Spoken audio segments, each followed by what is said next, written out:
We often talk about what homeschooling is, but today I want to talk about what homeschooling is not.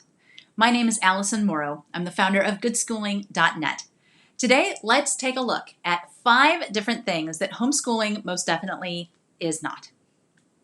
The first thing that homeschooling is not is educational neglect.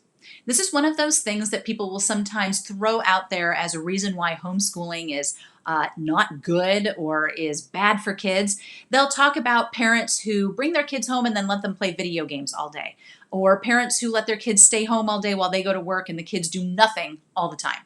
Well, the first thing I would say is, unless you're actually in that house with that kid, I'm going to guess that you don't know everything that they're doing. And I'll also say that you'd probably be shocked at how much kids can actually learn from video games. But I do want to make it very clear that parents who do absolutely nothing when it comes to their kids' education are not homeschoolers. They are educationally neglecting their kids. And that is very, very different. There are some people who will follow a methodology called unschooling, which is where they don't use curriculum unless the kid asks. They let the child learn through life. The child will just kind of follow whatever their own interests are. But parents who unschool are often doing a lot in the background that the child themselves might not even be aware of. The parent is constantly, very subtly guiding their child, giving them input, facilitating them in learning whatever it is that they want to learn about, and often doing what we'll call strewing, where they will strategically leave things lying around that might spark the child's interest. Just put a documentary on and then walk away and see if they sit down and watch. Kids who are unschooled still go to college, they still run businesses, they still get a really amazing education.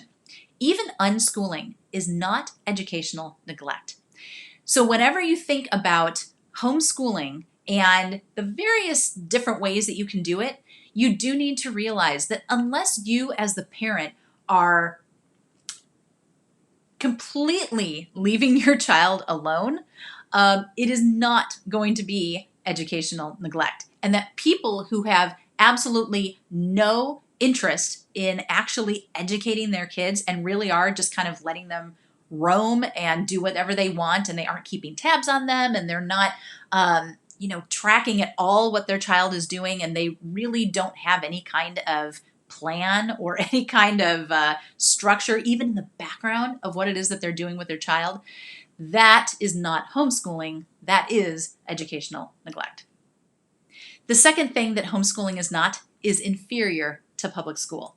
In fact, homeschoolers often do better in college than public schoolers do. They often score better on the SAT and ACT to get into college. Homeschool education looks very, very different from public school. Just because it's different does not mean it's worse. A lot of times, it's actually better. The third thing that homeschooling is not is only for white suburban stay-at-home moms. Okay, I know that's what I look like. It's kind of what I am, although I'm a working from home mom, not just a stay-at-home mom. But homeschooling has exploded in the communities of people of color. There are way more Black families homeschooling now than there have ever been, and it's growing exponentially. Homeschooling does not only have to be for stay-at-home moms. There are tons of us who work from home, and even parents who work from an actual office and are still able to homeschool. There are single moms who homeschool. There are dads that homeschool. There are single dads who homeschool. There is every imaginable nationality. There is every imaginable socioeconomic level. There is every imaginable religion represented in the homeschool community. Is it easier for stay-at-home moms to homeschool? Not gonna lie, probably yes. But does that mean it is impossible or that you can't homeschool if you are not a stay-at-home mom? Absolutely not.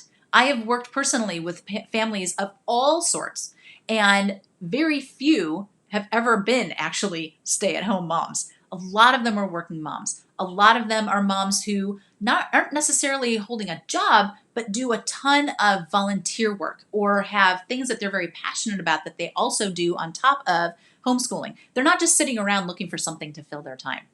So if you've been thinking about homeschooling, but you're not sure if you're going to find anyone that looks like you or can relate to what your life is like, I bet you probably can. The fourth thing that homeschooling is not is just doing public school at home. I mean, you can do that if you really want to. I just don't really recommend it because actual homeschooling, as opposed to schooling at home, is so much more interesting, way more fun, and generally fits children's personalities a lot better.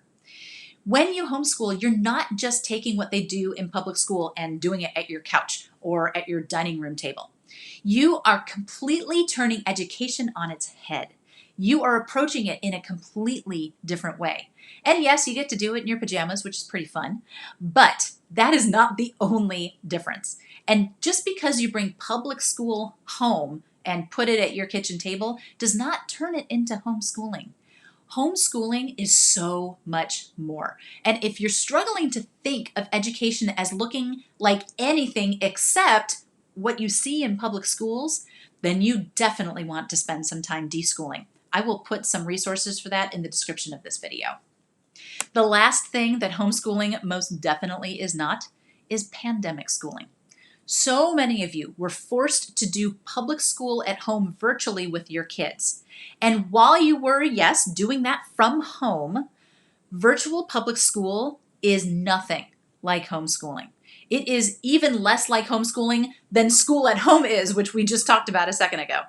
When you're doing virtual public school, you are tied in to doing things on the public school schedule. Sometimes you have classes that you need to log into at a specific time, right? The teacher is on Zoom waiting for your child to get there. You're living by somebody else's schedule. Somebody else is telling you what curriculum you have to use, what assignments your child has to use. The only flexibility you often have in that situation is where the computer is in your house while your child is doing it and what clothes they happen to be wearing, right? There's very little that you as the parent get to decide with that kind of schooling situation. So if you thought that pandemic schooling, when your kid was doing all the stuff on Zoom or online with their class, if you thought that was miserable and you're like, oh my gosh, I could never homeschool again because we did that during the pandemic, I want you to know that was not homeschooling. Homeschooling is way easier than what y'all had to do during the pandemic. And in fact, I have an entire video series, which I'll link to in the description here, that contrasts true homeschooling and crisis schooling. Not just, pandemic crisis schooling, but schooling in a time when the whole world is upside down for whatever reason, or maybe it's just your personal world that's upside down. Those two things, very, very, very different. And if that is what's been holding you back from homeschooling, I definitely want you to watch those videos so you can see homeschooling is not what you thought it was. Sometimes it's easier to define something by what it's not. I hope that you have a more clear picture of what homeschooling is after hearing today about the various things that we can definitely cross off the list when we try to define what homeschooling actually looks like. If you found value here, I hope you will hit that like and subscribe button and that you will get that hit that notification button as well so that you'll hear the next time we have a video. We do 2 a week, and you can look down into the description here to find a few more videos that can help you while you're waiting for the next new one. Hope you have a great day. I'll talk to you guys again later. Bye.